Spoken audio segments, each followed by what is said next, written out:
প্রতিদিন সকালে রুটি খেতে ভালো লাগে না। আবার রুটি বানাতেও অনেক সময় কষ্ট লাগে। তো আজকে ভাবলাম একটু ভিন্ন এতে ব্রেকফাস্ট করি, যেটা শরীরের জন্য হেলদি হবে আর আমার ছেলেও খুশি, তো আমিও খুশি। তা এখানে আমি কিছু পেঁয়াজ, বাঁধাকপি, গাজর, ব্রোকলি, কাঁচামরিচ মিক্স করে নিয়েছিলাম। তারপরে সবকিছু লবণ দিয়ে মেখে এখানে চালের গুঁড়া কম বেশি আমাদের সবারই ঘরে থাকে। তো এখানে আমি ৪ টেবিল চামচ মানে ৪ টেবিল চামচ চালের গুঁড়া দিয়ে ভালো করে মিক্স করে নিব। হাত দিয়ে ভালো করে পানি ছাড়া হাত দিয়ে ভালো করে মিক্স করে নিছি। তো যাই হোক আমি ভালো করে মিক্স করে নিলাম। তো আমার কাছে মনে হয়েছে আরেকটু চালের গুঁড়া দিতে হবে। তো শেষমেশ আমি ৫ টেবিল চামচ চালের গুঁড়া দিয়েছি।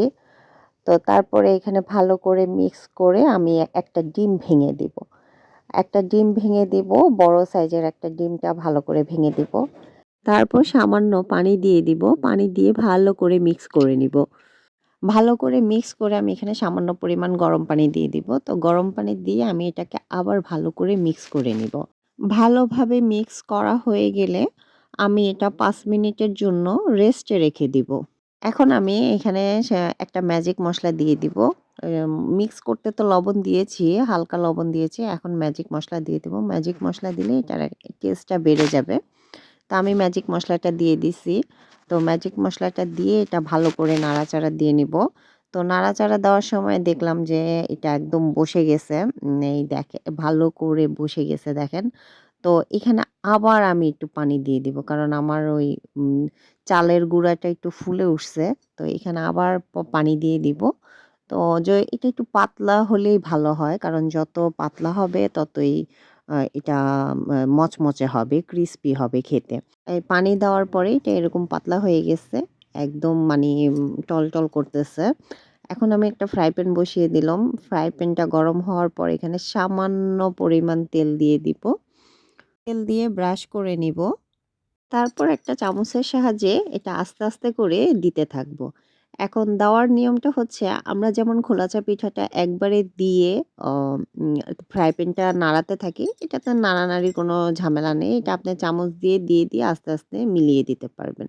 তো এই তো আমি পুরা ফ্রাই প্যানেই এই যে কিভাবে দিয়েছি সেটা তো দেখছেনই।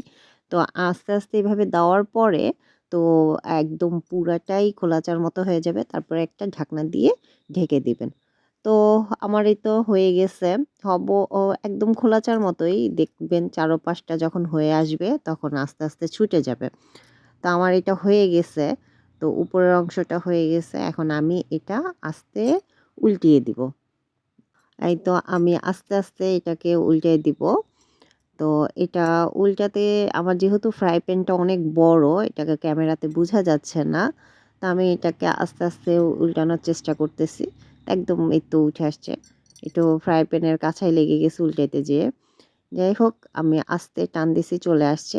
এই তো আমার নিচের অংশটা দেখেন কতটুকু ক্রিসপি হইছে এটা জানি না বুঝতে পারতেছেন কিনা।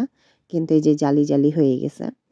আসলে কি আ অনেক সময় বাচ্চারা দেখা যায় গাজর খেতে চায় না, ব্রোকলি খেতে চায় না। তো আপনি যদি এইভাবে বানিয়ে দেন বাচ্চাদেরকে, তো তারা মচমচে করে খেতে পারবে। আর আমি সবসময় চেষ্টা করি তাকে ডিফারেন্ট ওয়েতে খাবার দেওয়ার। কারণ সে সবসময় একই জিনিস খেতে চায় না। তো বাচ্চাদের বৈশিষ্ট্য এটা তারা একই জিনিস বারবার খেতে চায় না। তো একটু ডিফারেন্ট ওয়েতে বানিয়ে দিলে সেও খুশি, আমিও খুশি। আশা করি রেসিপিটা ভালো লেগেছে। অবশ্যই বাড়িতে বানিয়ে ট্রাই করবেন। আজকে এই পর্যন্তই। আল্লাহ হাফেজ।